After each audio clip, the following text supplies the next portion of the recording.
세상 사는 게 힘들고 어렵지만 여러분 행복한 여러분 되시기를 주님의 이름으로 축복합니다. 예수님을 영접한 사람은 아니면 구원을 받았다고 성경은 선언하고 있습니다. 너희는 그 은혜에 의하여 믿음으로 말미암아 구원을 받았으니 이것이 너희에게서 난 것이 아니요 하나님의 선물이다. 에베소 2장 10절입니다. 그러나 우리 구원이 완성된 것은 아닙니다. 이제 우리는 어떻게 살아가든지 상관없는 사람들이 아니죠. 우리는 아직 천국에 도착한 사람들이 아니고 또 이 죄 많은 세상에서 천성을 향해 믿음으로 길을 걸어가고 있는 순례자들입니다. 구원은 현재적이고 미래적입니다. 그래서 빌립보서에서는 또 이렇게 말씀하고 있습니다. 항상 복종하여 두렵고 떨림으로 너희 구원을 이루라. 어디서는 구원 받았다고 말하고 어디서는 구원을 이루라고 말하고, 근데 구원은 항상 현재적이고 미래적이에요. 지난 주일날에는 끝까지 변함없이 주를 따르는 성도들이 되어야 함을 여러분들에게 함께 말씀을 나누었습니다. 주님을 믿고 은혜를 받았음에도 불구하고 믿음으로 인한 시련과 고난을 이기지 못해서 또 자신의 육체적 욕망이나 욕심 때문에 또 물질 때문에 또 세상의 여러 가지 미혹으로 인해서 예수님을 배반하고 떠난 사람들이 있는데, 그런 사람들은 예수님을 다시 십자가에 못 박고 욕되게 하는 것이라고 선언하고 있습니다. 그러나 주를 사랑하는 성도에게 더 좋은, 더 아름다운 구원에 속한 것이 있다고 오늘 9절은 말씀하고 있습니다. 제가 이것을 새 번역으로 읽어보겠습니다. 사랑하는 여러분, 우리가 이렇게 말하지만 여러분에게는 구원에 이르게 하는 더 좋은 것들이 있다는 것을 확신합니다. 초대교회는 믿음으로 인한 박해가 계속되는 중에도 변함없이 주님을 사랑하는 성도들이 있었습니다. 형제를 섬기는 일에 변함없이 신실한 성도들이 있었습니다. 복음을 전하고 봉사하는 일에 성실한 성도들이 있었습니다. 그들의 변함없는 충성과 헌신, 부지런히 섬기는 수고와 봉사는 그들 자신이 구원받은 은혜의 증거였고 또 그들이 하나님께 영광이 되는 복음의 열매였습니다. 그리고 하나님이 그들을 잊지 아니하신다고 격려하고 있습니다. 10절 말씀입니다. 하나님이 불의하지 아니하사 너희의 행위와 그의 이름을 위하여 나타낸 사랑으로 이미 성도를 섬긴 것과 이제도 섬기고 있는 것을 잊어버리지 아니하느니라. 우리 사랑하는 성도 여러분, 언제나 변함없이 주님과 교회를 사랑하며 섬기는 여러분들의 헌신을 하나님이 잊지 않고 기억하심을 감사하시기 바랍니다.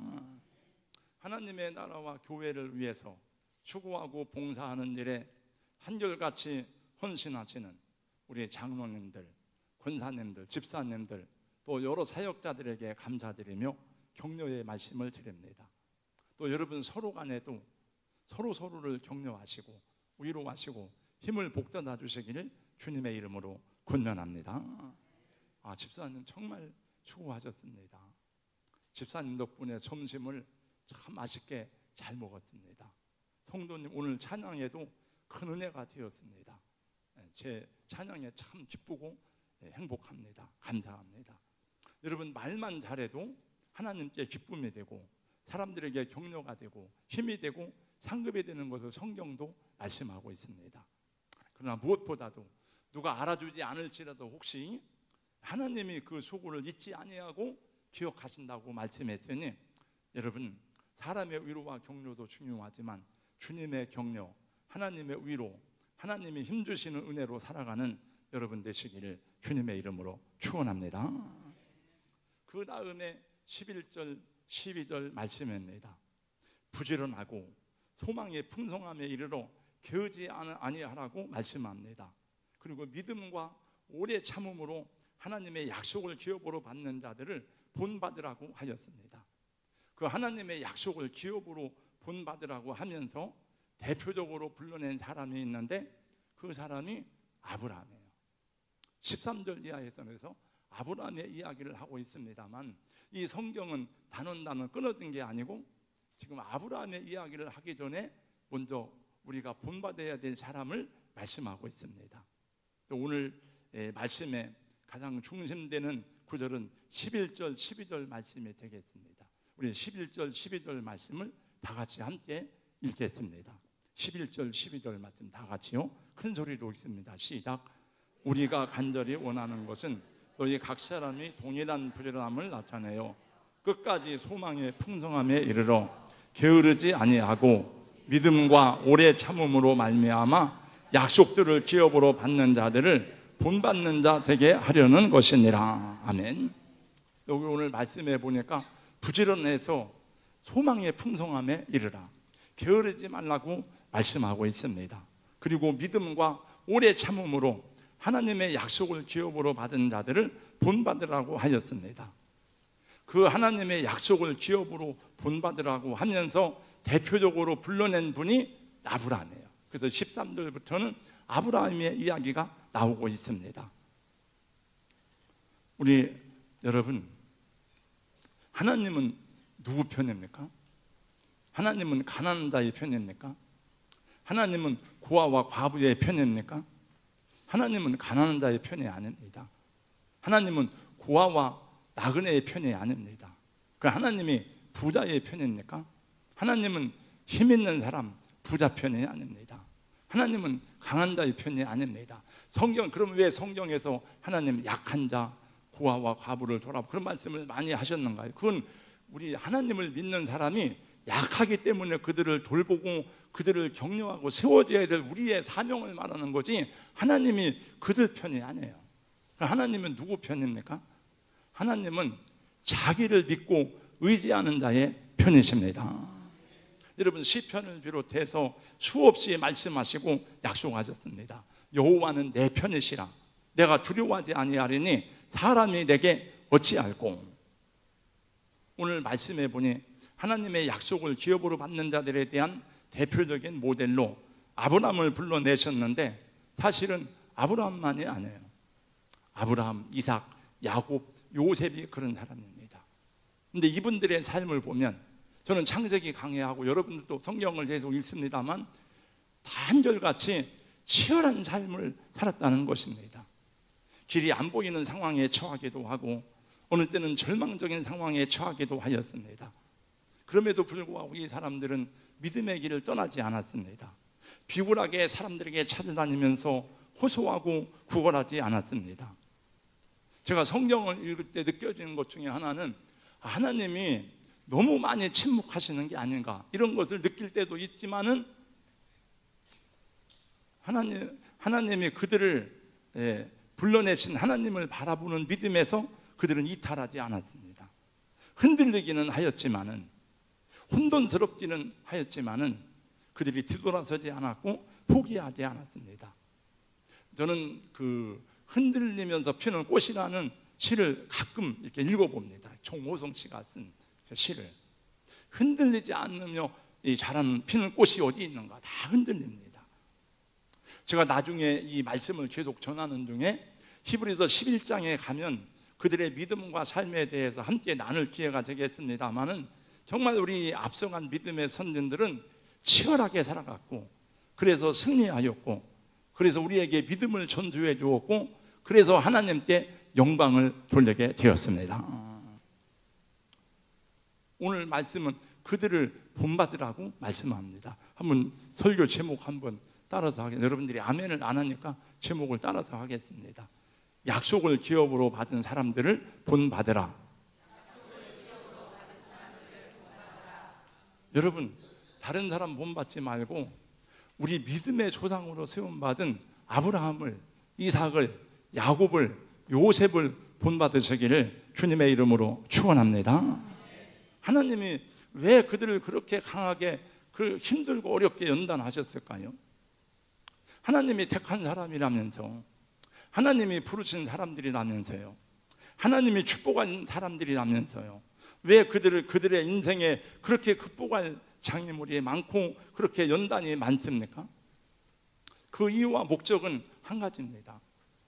하나님이 그들을 강하게 하시고 그들을 진정한 믿음의 사람으로 세워서 그들 자신도 복되고 그들을 축복의 통로로 사용하시기 위함이었습니다. 여러분이 예수를 믿든지 안 믿든지 세상에 태어나서 한 평생을 살아가는 일이 얼마나 쉽지 않습니까? 굉장히 어렵잖아요. 힘들잖아요. 또 죄악이 많잖아요. 우리를 넘어뜨리려고 하는 사람이 많잖아요. 여러분들을 꼬꾸라뜨리는 사람들이 많잖아요. 여러분들이 여러분 자녀들을 볼 때에 이 어떻게 세상을 살아갈까 걱정되지 않습니까? 하나님이 이 세상에 당신의 자녀들을 보내실 때에 이 세상이 어떤 곳임을 알기 때문에 너가 이렇게 단련되지 않고는, 내가 이렇게 강하지 않고는, 내가 이런 사람으로 세워지지 않고는 내가 성공적으로 살 수 없기 때문에 하나님이 그들을 강하게 단련하고 연단했습니다. 여러분, 옛날 히딩크의 별명이 5대 0이었어요. 5대 0.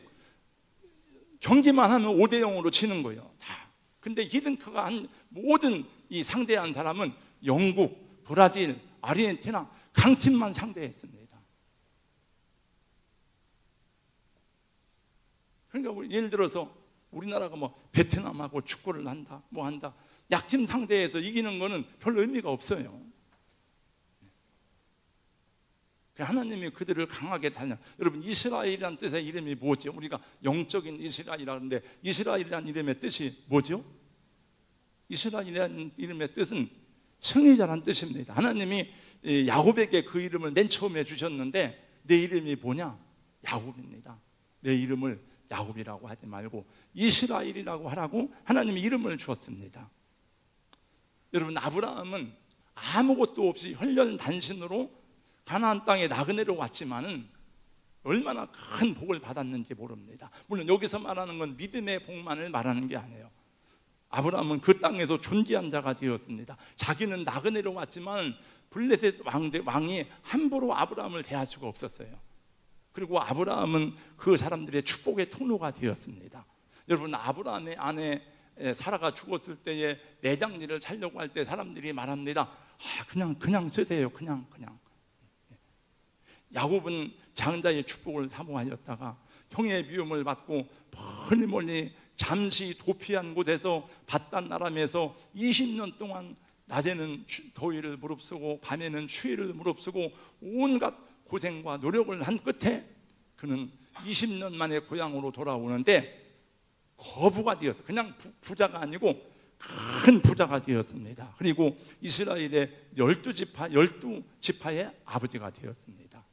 여러분, 이삭이 농사를 지을 때 하나님이 100배나 복을 주니까 계속 그 샘을 메꾸고 왔지만 이삭은 또 팠습니다. 메꾸면 또 팠습니다. 메꾸면 또 팠습니다. 포기하지 않았습니다.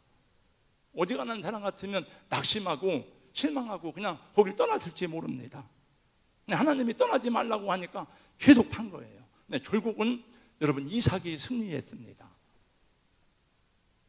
요셉도 마찬가지입니다. 여러분, 창세기 49장 말씀해 보니까 활 쏘는 자가 요셉을 죽이려고 활을 당겼지만은 요셉의 팔이 도리어 견강하여 활 쏘는 자를 이겼다고 말씀해요.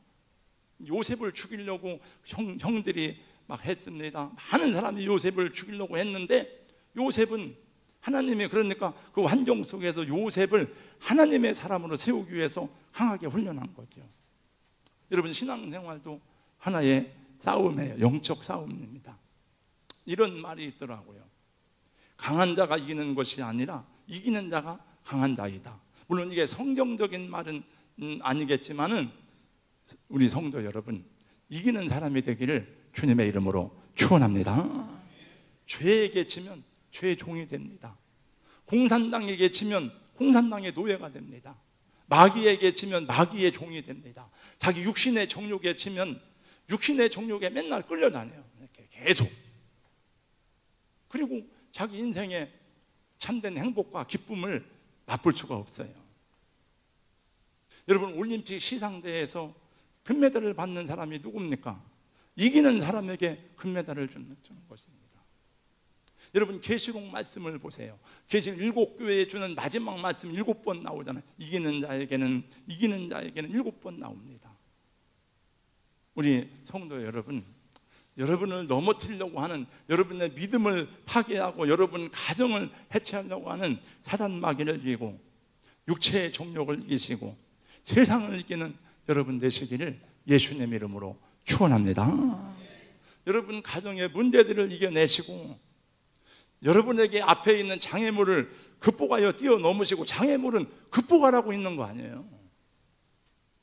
이렇게 어려운 불경기의 시대지만 물질의 어려움을 극복해서 이겨내시기를 예수님의 이름으로 축원합니다. 아멘 하는 게 귀하지만 아멘만 하지 말고 일어나세요. 여러분 행동하시길 바랍니다. 야곱처럼 하나님을 붙잡아야 됩니다. 저는 저와 여러분의 삶이 무기력한 삶이 아니라, 무기력한 성도가 아니라 풍성한 삶. 오늘 말씀해 보니까 부지런하여 게으르지 말고 소망의 풍성함에 이르기를 원한다고 말씀했잖아요. 하나님 앞에 풍성한 열매를 맺는 하나님의 사람들 되기를 주님의 이름으로 축복합니다. 우리 달란트 비유를 여러분들은 잘 아십니다. 마태복음 25장에 보니까 예수님이 한 비유를 말씀하셨습니다. 한 주인이 먼 나라로 가면서 달란트를 맡겼어요. 재능대로 5달란트, 2달란트, 1달란트를 맡겼습니다. 5달란트 받은 사람은 바로 가서 장사해서 10달란트를 남겼습니다. 5달란트, 5달란트 해서 10달란트. 2달란트 받은 사람도 그랬습니다. 주인이 돌아와서 결산을 하는데 이렇게 말합니다. 착하고 충성된 종아, 네가 잘하였도다. 내가 많은 곳으로 내게 맡기리니 내 주인의 즐거움에 참여할지어다. 상을 주고 칭찬했습니다. 1달란트 받은 사람은 땅속에 묻어두었습니다. 왜 묻어두었느냐? 그가 하는 말을 들어보세요. 마태복음 25장 24절 25절입니다. 주인이여, 당신은 굳은 사람이라 심지 않은 데서 거두고 해치지 않는 데서 모으는 줄을 내가 알았으므로 두려워하여 나가서 당신의 달란트를 땅에 감추어 두었었나이다. 보소서, 당신의 것을 가지셨나이다. 가져가세요. 당신은 굳은 사람이라, 제가 다른 번역에 보니까 당신은 완고하고 가혹한 사람이다 하는 것입니다. 이 사람은 달란트를 맡긴 주인에 대한 지식이 전혀 없는 사람이에요. 여러분, 하나님이 자기를 세상에 보내주셨다는 지식도 없고 자기 인생에 이런 달란트를 맡겨주었다고 하는 것에 대한 감사도 없는 거예요. 여러분, 하나님이 그렇게 가혹하고 무자비한 분입니까? 여러분, 예수님이 그런 분입니까? 우리 예수님은 그런 분이 아닙니다. 만일 예수님이 자기만 알고 완고하신 분이라 어떻게 십자가에서 우리를 위해서 죽으실 수 있겠습니까? 주인은 그에게 선언합니다. 약하고 게으른 종아. 약하고 게으른 종이라는 이유는 능력이 없어 그런 게 아니에요. 이윤을 못 남겨서 그런 거 아니에요. 내 태도와 자세가 약하다는 거예요. 내 태도가 게으르다는 거예요. 그래서 주인은 말합니다. 빼앗아서 10달란트 받은 종에게 주어라. 그러면서 이렇게 말씀합니다. 무릇 있는 자는 받아 풍족하게 되고, 한번 저를 따라서 하세요. 무릇 있는 자는 받아 풍족하게 되고, 없는 자는 그 있는 것까지도 빼앗기리라. 근데 이 말씀이 여기만 나오는 게 아니고 마태복음 13장 12절 말씀에도 나와요. 무릇 있는 자는 받아 넉넉하게 되되 없는 자는 그 있는 것까지 빼앗기리라. 우리 성도 여러분, 있는 것도 빼앗기는 그런 게으른 사람이 아니라 여러분 모두 착하고 충성된 종이 될 수 있기를 주님의 이름으로 축원합니다. 저는 금년 어느 날, 여러분도 다 아는 이야기지만은 눈을 의심케 하는 이야기를 들었습니다. 우리나라의 부영그룹이라고 있는데, 아마 저는 이 부동산 산업을 하고 부영 아파트인데 그 이중근 창업 회장이죠. 춘천지 서면 6개 마을 주민 280명에게 1억 원부터 2,600만 원까지 다 개인 통장으로 빠짐없이 돈을 보내주었다는 거예요. 액수는 마을 거주 연수에 따라서 5단계로 차등을 지급했다. 아마 오래 거주한 사람에게는 1억씩 준 것 같아요. 또 이중근 회장은 자기 모교인 동산초등학교 25회 졸업생, 춘천중학교 15회 동창생 80명에게 현금 1억 원씩 다 줬답니다. 춘천고등학교 8회 동창에게는 5천만 원씩 나눠주었답니다. 왜 초등학교, 중학교 동창들에게는 1억을 주고 고등학교 동창들에게는 5천만 원을 줬는지는 전 모르겠습니다. 이유가 있겠죠. 이 회장은 주민들과 동창생들에게 일일이 계좌번호를 묻고 지급의사를 알렸고 거액의 증여로 인한 세금도 미리 공제한 후에 다 전달했다고 합니다. 이뿐만이 아니라 군대 동기, 친인척, 주변 어려운 지인들에게도 경력금을 전달하며 이렇게 많은 돈을 나누어 줬는데 이분이 개인적으로 기부한 현금만 1,400억, 금년에만. 근데 이제 현금 말고 선물 세트, 뭐 공구 세트 이런 것까지 합하면 약 2,400억 원을 이렇게 했답니다. 여러분, 대학도 졸업 못한 사람이 여러분 이 회사를 창업하기가 얼마나 힘들었겠습니까? 이 사람이 돈의 가치를 모르겠습니까? 이 사람은 대학 다니다가 돈이 없어가지고 충태 그만둔 사람이에요. 여러분, 이런 사람이 태어난 고향에서 태어날 것이지 왜 교동동에 살아요? 춘천에 태어나지. 물론 이 사람을 비난하는 이야기도 들었습니다. 세금 달루에 먹고 그게 뭐 하는 짓이야? 그러나 비난도 있겠지만은 돈이 있다고 할 수 있는 일이 아니에요, 이게. 이정곤 회장은 운평리 죽동마을의 가난한 농가에서 태어나서 동산초등학교, 순천중학교, 순천고등학교를 졸업하고 건국대에 다니다가 너무 가난하고 돈이 없어서 그만두었는데 자기는 고향을 떠나왔지만 지금까지 고향을 지킨 사람들이 고마워서 돈을 줬대. 여러분, 일생에 한 번이라도 이렇게 해보고 싶지 않습니까? 여러분, 능력에 맞게 내가 일생을 살아가면서 정말 한 번이라도 우리 친척들 모으라고 해서 내가 LA 여행을 시켜줄 테니까 다 오세요. 한번 해보면 얼마나 좋아요. 이준호 사업 잘해가지고 해서 형제들 다 오라고 해서 내가 미국 여행 한번 시켜줄 테니까 1,000만 원짜리. 저는 돈이 없어 그렇게 못 해봤지만은 100만 원은 몇 번씩 해봤어요. 내가 어느 날 우리 후배 목사님하고 차를 타고 가다가 그 얘기를 하는데 막 내 마음이 너무 아픈 거예요. 나도 모르게 목사님, 내 100만 원 헌금할게. 그걸 그냥 했는데 그게 몇 년 전인데도 이분은 그 은혜를 평생 잊지 못하는 것 같아요. 이렇게. 어떤 때는 100만 원이 1억 원보다도 가치가 있더라고요. 이렇게. 여러분, 능력을 따라 그렇게 살면 되는 거죠. 여러분, 공부하는 학생이 밤새워 눈을 비비며 밤늦도록 공부하는 목적이 뭡니까? 자기 목표가 있으니까 그래요. 목표. 상을 바라보니까. 열심히 근육을 단련하고 피눈물 나는 훈련으로 자기를 단련시키는 선수는 왜 그렇게 합니까? 자기 목표가 있으니까 그런 거예요. 신앙생활도 마찬가지입니다. 예수 그리스도 안에서 하나님의 부름의 상이 있기 때문에 여러분, 그 고난과 시험을 무릅쓰고 주의 일을 하는 것이 아닙니까? 여러분, 고린도서 9장 말씀해 보니까 달려가는 사람들이 많지만은 상 얻는 사람은 많지 않다. 너희도 상을 얻을 사람처럼 달려가라고 여러분 성경에 말씀하고 있잖아요.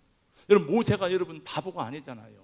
히브리 11장 26절 말씀해 보니까 모세는 애굽의 모든 보화를 거절하고 하나님의 백성과 함께 고난받기를 즐거워하였으니 모세는 바보라 그랬습니까? 거기 보니까 하나님의 상 주심을 바라봅니다. 할렐루야. 여러분, 주님이 주시는 상은 천국 가서만 받는 게 아닙니다. 이 땅에서도 받습니다. 여러분, 여러분에게 주어진 이 일을 기쁨으로 하는 것 자체가 행복이고 축복이고, 여러분, 하나님의 은혜에 감사해서 기쁨으로 섬기는 것 자체가 복이 아닙니까? 사람들을 사랑하고 축복하는 것이 복이 아닙니까? 오늘날 세상에 맨 너미 거 빼먹고 보이스피싱하고 사기치고 도둑질하고 이런 놈들이 많은데 내가 감사하며 내 은혜를 베풀어야 돼. 나는 난 사랑을 베풀어야 돼. 그게 여러분 행복이고 축복이 아닙니까? 하나님은 이런 사람에게 더 잘할 수 있도록 많이 주시는 것을 경험할 수가 있습니다. 그러나 신앙인이 믿음으로 행하지 않고, 봉사할 사람이 봉사하지 않고, 기도해야 될 사람이 기도하지 않으면 천국 가서만 상이 없는 게 아니에요. 벌써 그 삶 자체가 괴로운 것이고 징벌적인 것입니다. 그렇잖아요, 여러분. 불만과 불평과 원망과 이 가득하니까 그 삶이 징벌적인 거예요. 그게 괴로운 거예요, 삶 자체가. 그런 사람이 많잖아요, 오늘날. 우리 사랑하는 성도 여러분, 한 번 와서 한 번 살다 가는데 하나님이 저와 여러분에게 준 달란트가 있는데 남김없이 사용하려고 할 수 있기를 예수님의 이름으로 축복합니다. 하나님이 주신 능력의 10%도 사용을 못한대요, 우리가. 많은 사람들이. 그러면 얼마나 손해입니까? 네. 여러분 안에 있는 능력과 은사를 다 사용하고 갈 수 있기를 축원합니다. 여러분 더 갈고 닦으면 더 잘할 수 있어요. 사업하는 분들이 기도하며 하면 더 잘 감당할 수 있습니다. 여러분의 사역을 지금보다 훨씬 더 지혜롭게 할 수가 있습니다. 저와 여러분 우리 각자 일을 더 잘하고 노력하고 지혜를 구할 때에 하나님은 그런 능력을 부어주시는 줄로 믿습니다. 여러분 작은 샘물이 포마셔도 계속 새로운 물이 나오고 단물이 나와서 우리 동네 모든 사람들이 그 작은 우물을 가지고 먹고 살았습니다. 우리 직분도 달란트입니다. 장로, 권사, 집사, 교사. 지난 금요 기도회 때는 이런 제목으로 기도를 하였습니다. 이 금요 기도회 때 기도 페이퍼입니다. 기도 페이퍼. 그날 금요 기도회 때 나온 장로님은 신원재 장로님하고 이 장로님밖에 없었는데요. 우리 장로님들을 저는 그날 안 나오는 줄 알고 한 게 아니고 미리 다 준비했어요. 제가 오늘은 우리 장로님들을 위해서 기도합니다. 하나님, 우리 동산교회 장로님들 기도하는 장로님이 되게 하셔서 강현창 장로님, 정상한 장로님, 김영신 장로님, 이화선 장로님, 권우달 장로님, 윤강석 장로님, 최강설 장로님 영육간에 강건하게 하시고 기도로 지단을 지키는 장로님들이 되게 하셔서 아론과 훌과 같이 기도로 주의 종을 돕는 장로님들이 되게 하여 주옵소서. 장로님들도 복을 받고 목회자도 힘을 얻고 성도들 축복의 통로가 되게 하시고 장로님들로 인해서 교회도 복을 받고 그 가정들도 복을 받게 하여 주옵소서. 이 제목 그대로 여기 제가 읽은 거예요. 신장로님이 그러더라고요. 목사님, 장로님이 많네요. 그 말을 들을 때 저는 기쁨보다는, 감사보다는 섬뜩하더라고요. 장로님이 많은데 뭐 새벽 제단에 왜 이렇게 장로가 하나도 없는가? 아마 그런 의미도 있지 않은가 생각이 돼요. 여러분, 저를 잘 보세요. 장로교회는 장로가 없으면 조직교회가 아니에요. 비조직교회입니다, 원래는. 합동측 같은, 통합측 같은 교단은 장로가 없는 교회는 그 조직에 들어가진 않아요. 우리 교단은 준당회 인정해요. 그래서 장로교회는 장로가 잘해야 되는 거예요. 근데 장로가 그래서 어려운 거예요. 이거 제가 어제 저녁에 본 신문이에요. 통합측 장로 1,000몇백 명 대상으로 설문조사를 했어. 보니까 장로 직분 스트레스 82%. 뭐가 제일 스트레스냐? 성도들과의 갈등, 목사님과의 갈등, 교회 비전이 보이지 않는 것. 근데 감사하게 마지막에 그러나 장로의 직분이 존귀한 직분이기 때문에 감사로 감동한다 94%. 제가 어제 읽어봤어요. 이게 금요일자 국민일보 미션란에 나온 신문이에요. 오늘 이것도 이제 그냥 주의 음성으로 들으세요. 감사한 일이 많지만은 하나님이 어떤 분이냐? 재승 형제 잘 들어. 그냥 겉으로 듣지 말고 자기도 지금 비전을 갖고 해야 돼요. 지금 그래 하나님이 그래야 복을 주는 거예요. 그냥 대충 하면 안 돼요. 잘 듣고 믿음으로 살아요. 청년 때. 저는 인생을 살고 생각해 보니까 내가 다시 젊은 날로 돌아가면 이런 꿈을 꾸고 싶은데 하는 생각이 들지만 돌아갈 수가 없잖아요. 이제 저는 제 인생에서는 감사한 게 많죠. 하나님은 심는 자에게 씨와 먹을 양식을 주시고 먹는 자에게 양식을 준다 그랬어요. 여러분, 심는 자에게 씨를 주는 거예요. 하나님 잘 먹는 사람에게 양식을 주는 법이에요. 하나님도 이 이사야 선지자가 예언한 말씀입니다. 하나님은 감사하는 사람에게 감사의 능력을 더해 주시고 하나님은 기도하는 사람에게 기도할 능력을 더해 주십니다. 한두 번이 아니라 바쁘다, 피곤하다, 힘들다, 아프다, 그래서 기도하는 자리에 나오지 못하면 평생 못 나옵니다. 여러분 다 아픕니다. 여기 여러분 아프지 않은 사람이 어디 있어요? 저도 아파요. 여러분 우리 사모도 늘은 아니지만 자주 아프다고 그래. 그래도 그냥 아프니까 가만히 있어, 아프니까 가만히 있어. 그러면 평생 들어 누워야 될 거야. 아마 평생 신음해야 될 거예요. 그러나 사모니까 나와서 기도하니까 힘을 얻고 그 은혜를 따라 살아가는 거예요. 제가 보니까 우리 성도들 가운데 더 문제가 많은 사람들이, 더 기도해야 될 사람들이 더 기도를 안 하더라고요. 그건 잘못된 거예요, 여러분. 마태복음 17장 말씀해 보니까 어느 날 예수님이 베드로와 요한, 야고보 3명을 데리고 조나단에 올라갔는데 환상을 봤어. 거기서 너무너무 좋은 거예요. 그래서 그들이 말했습니다. 주님, 여기다 집 짓고 여기 삽시다. 왜 집 짓고 살자고 합니까? 저 세상에 내려가면 문제가 너무 많아. 너무 힘든 거예요. 예수님은 그 말을 안 들었어요. 내려가자. 그리고 내려가니까 아니나 다를까 귀신 들린 아이들하고 막 예수님 시사들이 씨름을 하고 있고 그 아버지는 옆에서 막 어쩔 줄을 모르고 있는 거예요. 네.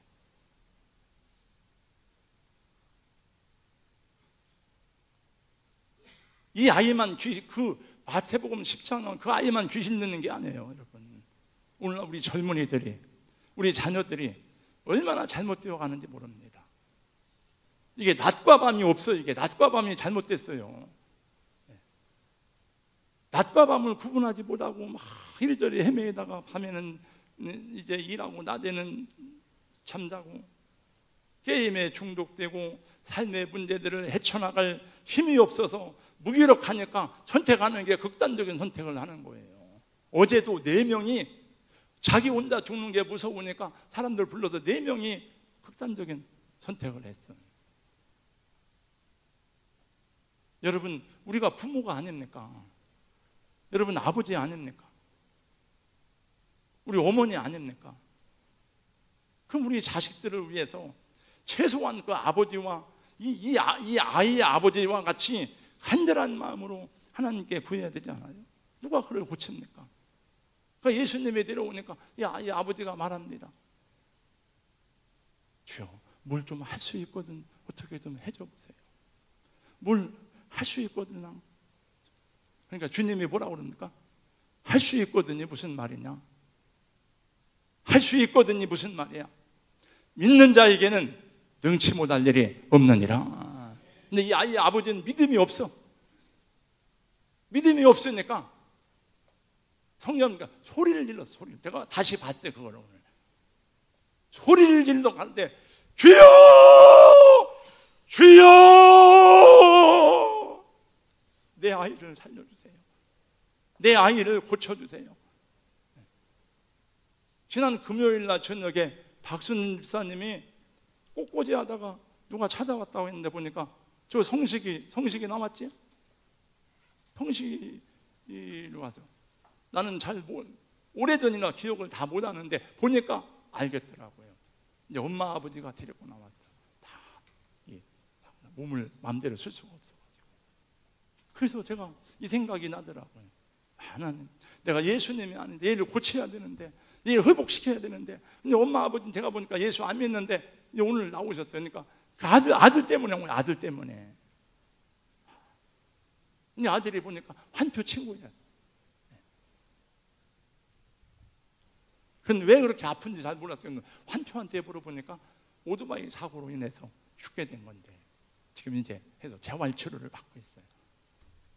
여러분, 이 이야기는 그 가정만의 이야기가 아닙니다.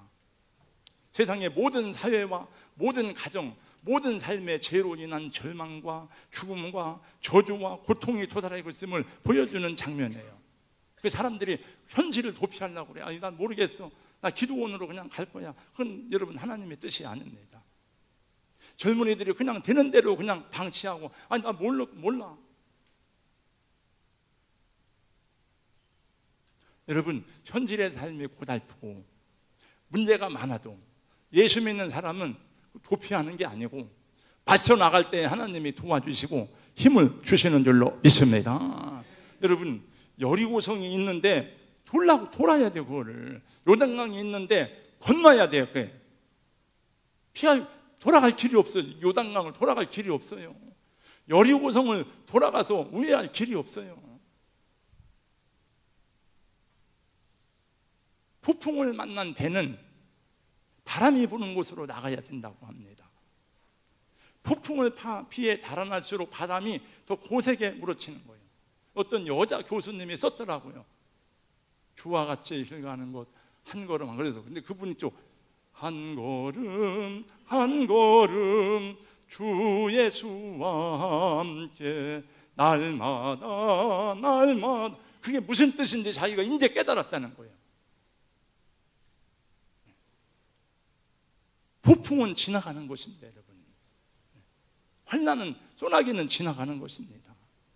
폭풍이 한바탕 지나가면 구름이 걷히고 다시 태양이 비추이게 되어져 있어요.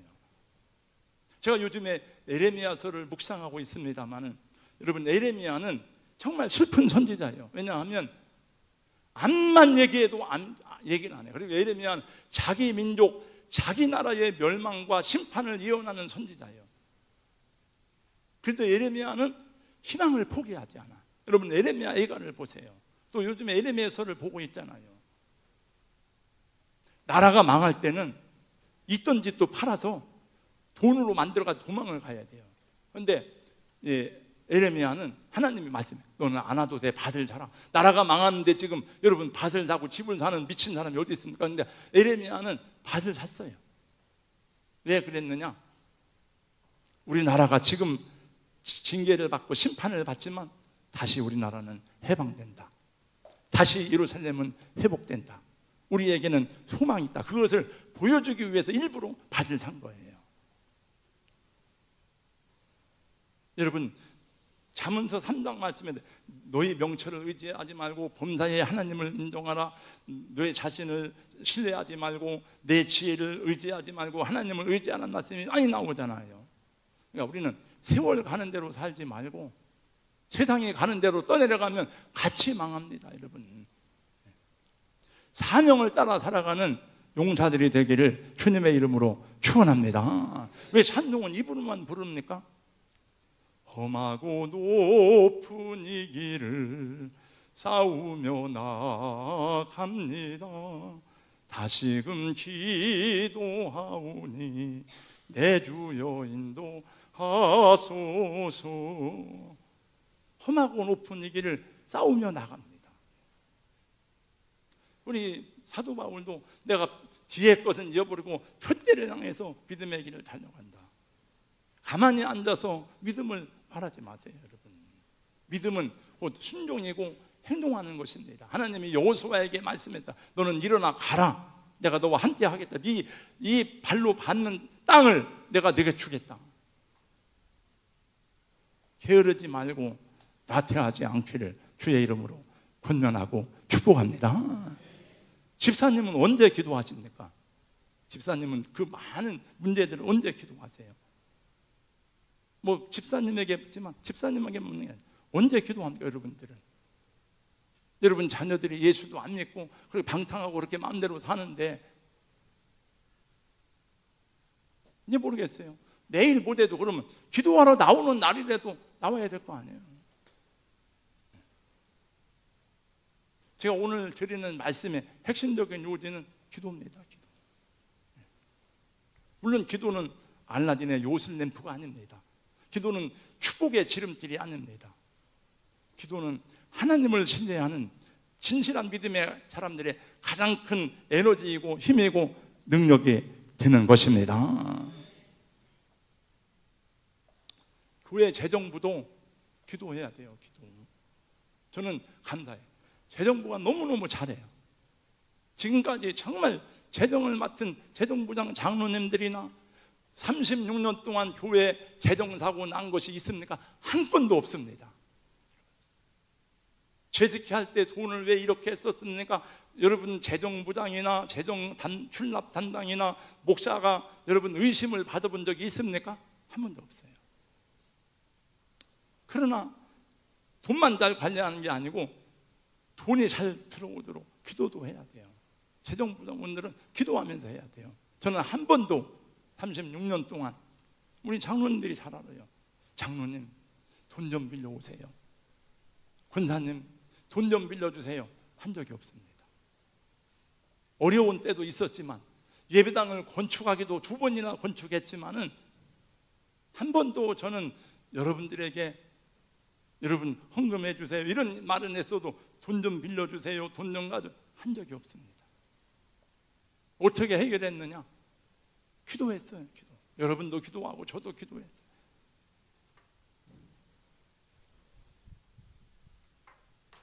그러니까 재정부원들도 기도하면서 하세요. 기도하면서. 네.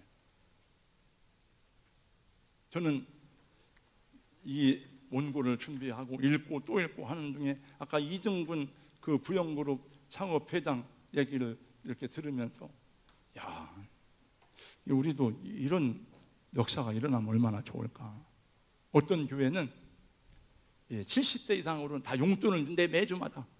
매주가 아니라 한 달에 2만 원씩. 맨날 총회도 맨날 돈만 달라고 그래. 돈 달라. 여기 돈 달라. 돈만 달라고 하지 말고 예배 오는 사람한테 한 번에 그냥 나갈 때 지혜서 그냥 금덩어리를 하나씩 주든지 뭘 하나 선물을 주면 얼마나 좋을까. 그럼 막 병든 사람도 데리고 오고 못 일어나는 한도 막 데리고 오고 막 그럴 거 아니에요. 그냥 웃자고 하는 얘기지만 저는 여러분들이 하나님께 복을 받아서 나누고 베풀고 섬기는 자가 되기를 주님의 이름으로 축원합니다. 그 제가 잘못 가르친 것 같아요. 바르게 옳게 이것만 가르쳤지 정말 우리가 어떻게 복을 받고 어떻게 살아야 되는지에 대해서 잘 못 가르친 것 같아요. 그 저의 책임이에요. 죄송하게 생각을 합니다. 네. 여러분 하나님의 부르심을 받은 사람들은 하나님이 복된 인생으로 살아가게 만들어 주셨습니다. 그렇게 하세요. 순종하세요. 순종해요. 11조 똑바로 하고 다 했어요. 왜? 어렵다고 하지 말고. 왜 안 됩니까, 여러분? 저도 돈을 많이 받아봤어. 여러분들도 봤잖아요. 제가 취임식 하던 날 박경래 목사가 여기 와서 오정모 목사 앞으로 나와보자고 봉투를 주는데 500만 원이야.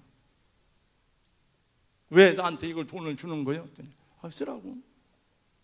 노예 갔더니 노예에서는 돈을 달라고 하지 주는 법이 없어. 생전 노예에서 저 오정모 목사에게 500만 원을 주자고 그래서 500만 원 주자고 결의를 했는데 이병호 목사님이 나가더니 1000만 원 주자고 그러는 거예요. 그래서 제가 얼른 나가서 반대했습니다. 나 500만 원만 줘도 저는 감사합니다. 그때 나중에 등신같이 1000만 원 받아가지. 그러나 거기 있는 사람들이 다 기쁘게 동의하는 게 아니잖아요. 사람 있는데 누가 반대하겠습니까? 어려운 사람들 도와주세요. 사람들이 평생 잊지 않습니다. 나누고 베풀고 섬기는 자로 살게 하셨어요. 여러분, 제가 바보가 아니에요. 내가 바보처럼 보이는 거지 제가 바보가 아닙니다. 목사님, 내일 이런 일이 있는데 내일은 새벽 예배 나가고 그 다음에 이렇게 해서 하고 예, 집사님 알았습니다. 그 때만 모면하려고 그러면 안 됩니다. 내가 바보가 아니잖아. 제가 30년이 넘게 목회를 했는데 얘기는 안 해도 다 알죠. 이렇게 여러분 사정이나 이런 걸 다 알지. 근데 내가 한두 번이 아니에요. 그렇게 해놓고 안 나와. 새벽에 내가 나오라고 한 게 아니에요. 자기 보고 새벽에 나오세요 그런 게 아닌데도 그때만 넘기려고 딱 그래놓고 하고 안 나오고 막 그래서 나한테 거짓말 하는구나. 약속을 지키지 못한 약속을 지키는 능력이 안 돼서 거짓말 하는 건 할 수 없지만 알고 그러면 안 되죠. 하나님 앞에 정직하게 신실하게 살아야 되죠. 여러분, 어려운 때를 살아가지만 부지런함으로 이 세상의 축복의 통로로 살아가는 하나님의 사람이 되시기를 주님의 이름으로 축원합니다. 여러분, 자녀들에게도 축복을 선포하세요. 축복을 계속. 아프면 내가 능력이 부족하지만 아프면 계속 와서 머리를 디미세요. 매 주일마다 자동으로 기도를 받고 가는 분이 있어. 일부 예배 나오면 그분은 그래서 이제 자동이 됐어. 그냥. 그러니까 제가 기도만 하는 게 아니라 축복을 선포하고. 여러분, 서로 기도하고 하시기 바랍니다. 한번 저를 따라서 하겠습니다. 나는 하나님의 사람입니다. 나는 축복의 통로로 부름받았습니다. 나는 기도하는 인생이 되겠습니다. 할렐루야. 강찬교 왔잖아. 아까 강찬교 안 왔어요? 내가 잘못 봤네. 기도하겠습니다. 하나님 감사합니다.